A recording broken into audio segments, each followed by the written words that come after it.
Hello guys, welcome back my channel. आपका स्वागत है मेरे चैनल पर। आज हम अपनी स्टोरी का पार्ट 2 स्टार्ट करते हैं।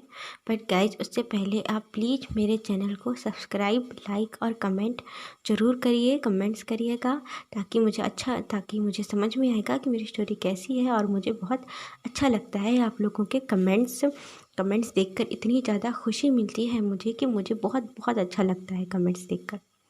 तो अब हम अपनी स्टोरी स्टार्ट करते हैं। हमने लास्ट पार्ट में देखा था कि विंग के घर पे ना, तो विंग के घर पे कुछ लोग आते हैं। जब विंग अपनी मॉम से झगड़ा कर रहा था या बात कर रहा था, हम कुछ भी समझ सकते हैं। तो वहाँ पर कुछ लोग एंटर होते हैं उसके विंग के हाउस पे, और उससे विंग को वो बताते हैं कि तुम्हारे फादर ने हमारे माफिया लॉर्ड से, हमारे बॉस से 5 करोड़ रुपए लोन लिया था, जिसे वो लौटा नहीं पाए हैं। तो इसीलिए तुम लोग पैसे लौटाओ, नहीं तो अब तुम्हें माफिया लॉर्ड का स्लेव बन करके तुम्हें या तुम्हारी मॉम को, या तुम्हारी खुशी हो तो तुम दोनों ही चल सकते हो हमारे साथ में।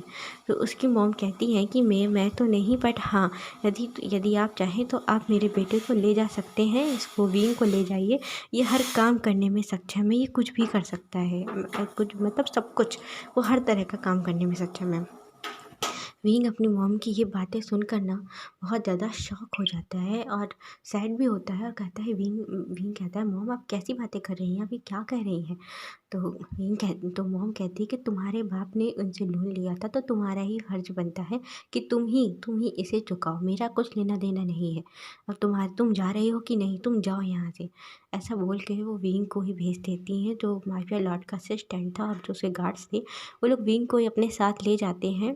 विंग जब कार में बैठा था, तो कार में बैठे बैठे वो सोचता है कि मैं क्या करूँ, आखिर मैं ऐसा क्या करूँ जिससे मैं कि इनसे मैं बच जाऊँ। तो वो विंग विंग जो उसका असिस्टेंट है, उससे कहता है, एक्सक्यूज़ मी। द हाँ, असिस्टेंट बोलता है, हाँ बोलो। तो विंग कहता है, देखिए, अभी अभी तक मुझे पता नहीं था कि मेरे डैड ने कोई लोन लिया है कि नहीं। अभी तो मालूम चला है। तो आप प्लीज़ हमें कुछ समय की और मोहलत दें, कुछ समय दें, ताकि हम माफिया लॉट का जो पैसा है उसे लौटा पाएँ। तो वो असिस्टेंट है, वो एक सरकास्टिक सी स्माइल करता है और बोलता है, क्या तुम्हें क्या लगता है कि तुम पैसा दे पाओगे? 5 करोड़ रुपए? हाँ, तुम्हारी हालत को देखकर मुझे लग तो रहा नहीं है कि तुम 5 करोड़ रुपए दे पाओगे। और हाँ, इसीलिए जो कहा है, जो हम लोग कह रहे हैं, उसी में तुम्हारी भलाई है, समझे। तो वो कहते हैं, स्लेव बनना कैसे कैसे किसी का भला हो सकता है? आखिर आप लोग ऐसी कैसी बातें कर सकते हैं? तो वो बोलता है कि अपना मुंह बंद करके चुपचाप बैठ रहे हो कि नहीं, और अपनी गन दिखाता है विंग को।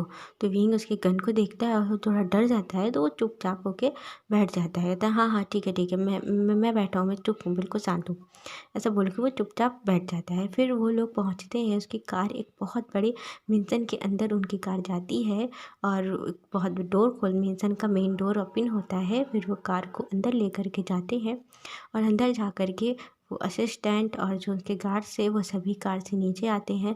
और असिस्टेंट हाथ खींच के विंग को भी बाहर निकालता है और कहता है, बाहर निकलो, क्या तुम्हें कार में बैठे रहना है? ऐसा बोल के उसे बाहर खींच के निकालता है। विंग जब बाहर निकाल के देखता है, तो वो गार्डन, जो वहाँ पे जो थोड़े किनारे किनारे काफ़ी कुछ फ्लावर लगे हुए थे मेन डोर के पास, वॉल के पास में, बहुत सुंदर लगा था। जो मेंशन था वो भी बहुत ज़्यादा बड़ा और बहुत खूबसूरत था। उसकी जहाँ तक नज़रें जा रही थी, विंग की सिर्फ मेंशन ही नज़र आ रहा था।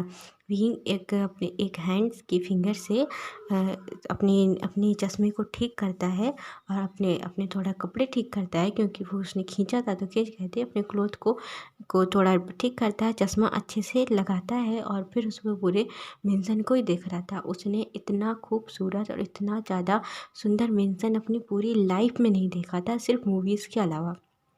तो वो यही देखने में ही बिजी था। जब असिस्टेंट कुछ आगे के बढ़ गया, फिर उसने जब पीछे मुड़ के देखा कि विंग नहीं आ रहा है, तो पीछे आता है और विंग को आवाज़ कहता है, हे एक्सक्यूज़ मी चश्मिश, क्या, हाँ चल मेरे साथ।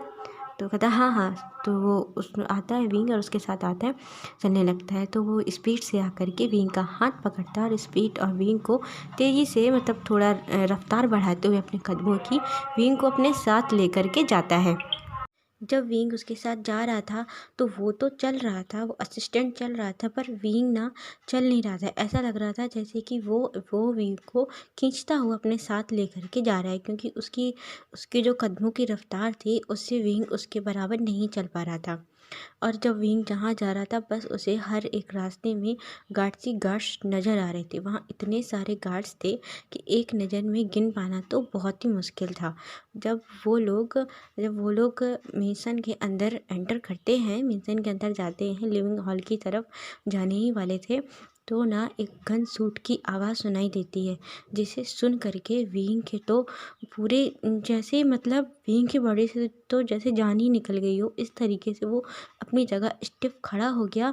और वो यहाँ वहाँ देखने देखने लगा, अपनी बिना सर को हिलाए, सिर्फ अपनी आँखों के जो थी उसे सिर्फ अपने आइज़ को घुमाते हुए यहाँ वहाँ देख रहा था।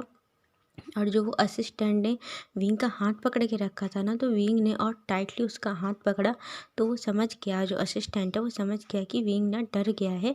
तो वो अपने दूसरा हाथ विंग के हाथ के ऊपर रख करके बोलता है धीरे से, उसे आंखों के इशारों से कहता है कि काम डाउन और कुछ नहीं होगा। इतना कहे कि वो लोग वो विंग को अंदर लेकर के जाता है और पीछे से बोलता है कि बॉस मैं उसे ले आया। जो वो बॉस था, जो उनका बॉस था, वो एक बहुत बड़ा सा काउच था, उसमें बैठा हुआ था। वो काउच लिविंग हॉल के बीचों बीच पड़ा हुआ था, जिससे ना उस काउच की बैक उन लोगों के सामने थी, उस असिस्टेंट और विंग के सामने थी। और जो बॉस था वो अपने फेस को उस तरफ, उसका फेस सामने नहीं था, मतलब फेस फेस सामने था और उसकी बैक इन लोगों के सामने थी। तो वो पीछे से बोलता है कि बॉस मैं इस लड़के को ले आया जैसा कि आपने कहा था। तो विंग ये सुनता है, कहता है क्या, अपने मन में कि बॉस ने कहा था इसके।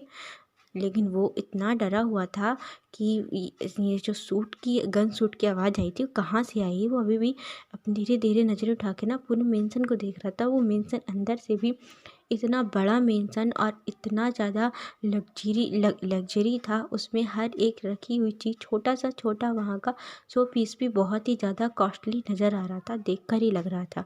और कुछ ऐसी चीज़ें हैं थी वहाँ पर जो विंग ने अपनी लाइफ में कभी नहीं देखी। ये सब देख रहा था। तो वो जो उनका बॉस है वो हैंड के इशारे से बोलता है कि सामने लेकर के आओ, हैंड के इशारा करता है। तो वो असिस्टेंट विंग का हाथ खींच करके विंग को सामने लाके खड़ा करता है। और जब उसके सामने आता है तो वो जो बॉस का, जब वो देखता है उनके बॉस को, उसकी आंखें फटी की फटी रह जाती हैं, खुली रह जाती हैं, बड़ी बड़ी हो गई। और जो बॉस है उसने भी जब विंग को देखा ना, तो उसकी भी आंखें एकदम खुली की खुली रह गई। और वो दोनों एक दूसरे को देख कर के शॉक हो गए। और ये देख कर के ना विंग का तो पूरा दिमाग ही घूमने लगा कि अब मेरा क्या होगा। और वो बोलता है, जो बॉस था वो बोलता है असिस्टेंट से कि शुयांग तुम इस लड़के को यहाँ लेकर के आए हो। तो शुयांग कहता है क्यों, क्या हुआ बॉस, यही तो है वो लड़का, वो जो इसके फादर है ना, इसके फादर ने जो आपसे 5 करोड़ का लोन लिया था, वो यही तो है, इसी का तो फादर था वो। तो है क्या, वो वी चांग से इसके फादर हैं। तो कहते हैं नहीं बॉस थे। तो वो कहता है थे ना, हाँ अब उनकी डेथ हो गई है, मैंने आपको मैसेज के थ्रू बताया था ना, अब वो नहीं है इस दुनिया में। और विंग अपनी अपनी नज़रें झुकाए अपने चश्मे को फिर ठीक करता है। और उसके फोरहेड से स्वेट आ रहा था कि अब पता नहीं मेरा क्या होगा, अपने मन में ये सोच रहा था। और बगल में जब वो विंग जो डेथ बॉडी वहाँ अभी भी पड़ी हुई थी, जिसको उसने शूट किया था उसके बॉस ने, माफिया ने, तो वो बोलता है कि बॉस आप क्या जानते हैं क्या इस लड़के को। तो कहता है मैं जानता। वो कुछ नहीं बोलता और एक सरकास्टिक सी स्माइल करता है, अपनी साइड लिप से थोड़ा मुस्कुराता है और विंग को घूरते हुए देखता है और उससे बोलता है असिस्टेंट से, जो ये इसे मेरे सामने से हटाओ और यहाँ सब कुछ क्लीन करो। जो ये डेड बॉडी है ना, उसके साइड इशारा करके बोलता है यहाँ सब क्लीन करो। और विंग से कहता है कि तुम मेरे साथ आओ।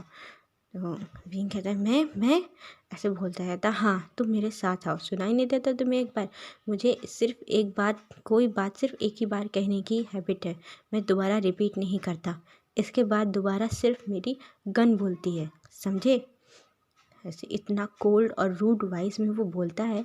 तो विंग के तो पूरे गूज़बम्स ही आ जाते हैं पूरी बॉडी में। वो बहुत ज़्यादा डर गया और सोचने लगा कि पता नहीं अब मेरा क्या होगा।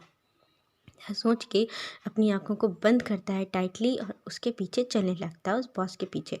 और जो शुयांग था अब वो सोच रहा था कि क्या ये बॉस जानते हैं पहले से ही विंग को।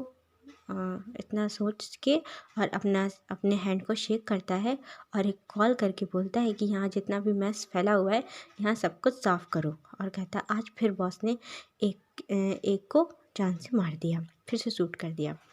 ऐसा बोल के वो वहाँ से चला जाता है। और यहाँ यहाँ जो जो माफिया था वो माफिया लॉर्ड विंग को अपने साथ अपने स्टडी रूम में लेकर के आता है। वो आकर के जो मेन चेयर थी वहाँ जाकर बैठ गया और विंग को टेबल के उस तरफ खड़ा खड़ा हुआ था विंग। तो विंग से कहता है कि क्या नाम है तुम्हारा। विंग कहता है मेरा नाम मेरा वो नाम। कहता है हाँ मैंने तुम्हारा नाम पूछा है और क्या नाम नाम नाम लगा रखा है। क्लियर बात करो और थोड़ी ऊंची आवाज़ में बोलो, मुझे सुनाई नहीं दे रहा। वैसे ही बोलो जैसे तुम उस दिन बोल रहे थे ताकि मुझे क्लियर सुनाई दे। क्यों। विंग अपनी थोड़ी सी आइज़ ऊपर करके और उस जो माफिया था उसे बोलता है कि I am so sorry sir, मुझे तब पता नहीं था एंड मैंने सिचुएशन को गलत समझ लिया था, मिस्टेक हो गई थी मुझसे। तो मैं आप भूल जाइए ना वो बात, आई एम सो सॉरी। तो वो हंसता है और जो एक बड़ी सी लाफिंग सी तब जैसे चिढ़ाने वाली जैसी हंसी होती है ना, वो टीजिंग हंसी हंसता है और बोलता है भूल जाऊँ, मैं भूल जाऊँ। हाँ पहली बार मेरी पूरी लाइफ में पहली बार किसी ने मुझे स्लैप किया था और वो तुम थे। हाँ मैं तुम्हें ढूंढना तो चाहता था लेकिन मैं इतना बिजी था ना कि मेरे पास टाइम नहीं था। ना बोलते हुए अपनी चेयर से खड़ा हो गया और वो खड़ा होकर के विंग के सामने एक एक कदम बढ़ाकर विंग के पास आ रहा था और विंग अपने धीरे धीरे अपने कदमों से धीरे धीरे पीछे की ओर हट रहा था। और वो जो बॉस था ना, वो माफिया था ना, वो विंग के पास आता ही जा रहा था और बोल रहा था कि तुमने मुझे स्लैप किया था। हाँ तुमने तुमने ज़रा अंदाज़ा भी तुम्हें अंदाज़ा था कि मैं कौन हूँ और तुम्हारे साथ क्या हो सकता है।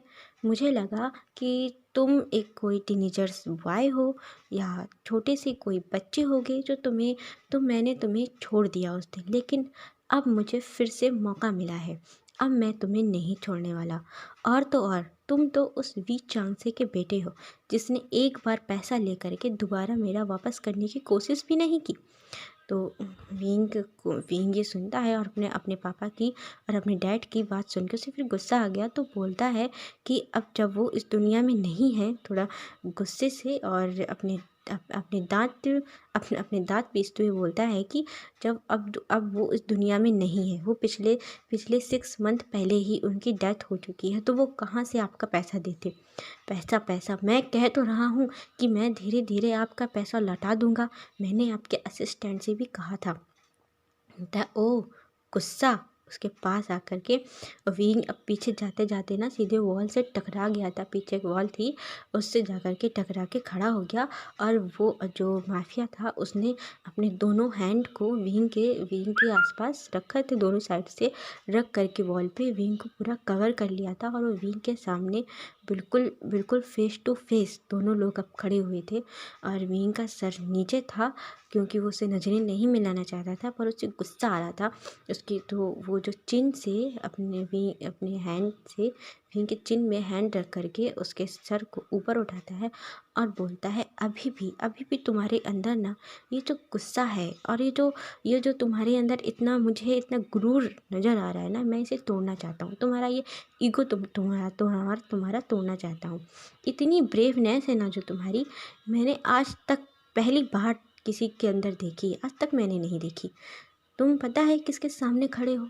तुम इस पूरे माफिया वर्ल्ड के माफिया लॉर्ड के सामने खड़े हो।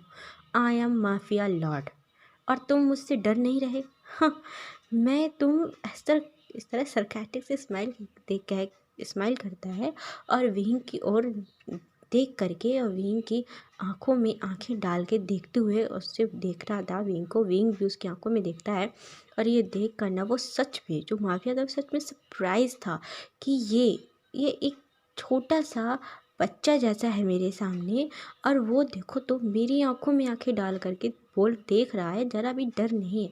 अपने मन में ये सोच रहा था और ये अंदर ही अंदर उसे कुछ अच्छा गुड फील करा रहा था, क्योंकि आज तक किसी ने भी उसकी आंखों में आंखें डाल करके बात करने की कोशिश नहीं की थी।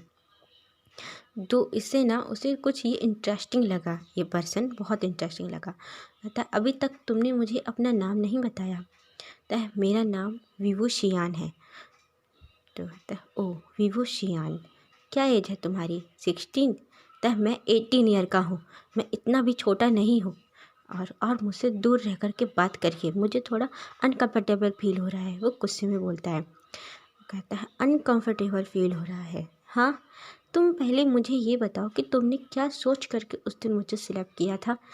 तो विंग कहता है मैंने कहा ना, उसकी फिर आंखों में देखता है और कहता है मैंने कहा ना, और मैं उस बात के लिए सॉरी भी कह रहा हूँ। थोड़ा वो अपना रिग्रेट जैसा फेस बनाता है कि हाँ मुझसे गलती तो हुई थी। तो मैं सॉरी बोलता हूँ, आई एम सो सॉरी कि उस दिन मुझसे मिस्टेक हो गई, अब दोबारा ऐसी गलती कभी नहीं होगी।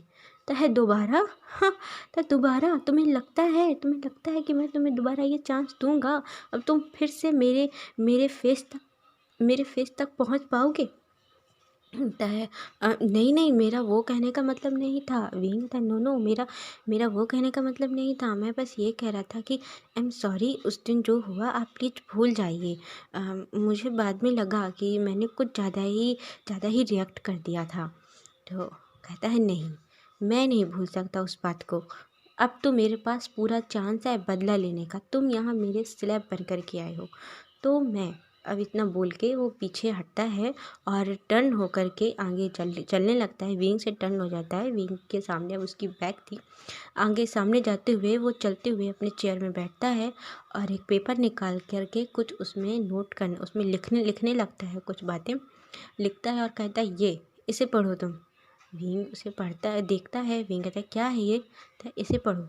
उसमें ना कुछ शर्तें लिखी हुई थी। तो विंग उसे पढ़ रहा था और उसने कहा कि तो आज से तुम मेरे पर्सनल स्लेव होगे, तुम सिर्फ और सिर्फ मेरा वर्क करोगे विवो शियान। तो कहता है क्या मैं क्यों करूँगा पर्सनल? मैं आपका पर्सनल स्लेव नहीं बनना चाहता। कहता है तुम बनना चाहते हो या ना बनना चाहते हो, ये तुम्हारी चॉइस नहीं है। तुम मेरे यहाँ हो और तुम मेरे आज से पर्सनल स्लेव होगे। और तुम्हें ना खुश होना चाहिए कि तुम एक माफिया लॉर्ड के पर्सनल स्लेव बनने जा रहे हो, वरना मैं शायद ही किसी को अपना पर्सनल स्लेव बनाता हूँ। मतलब मेरे पर्सनल वर्क करने का मौका शायद ही किसी को मिलता है।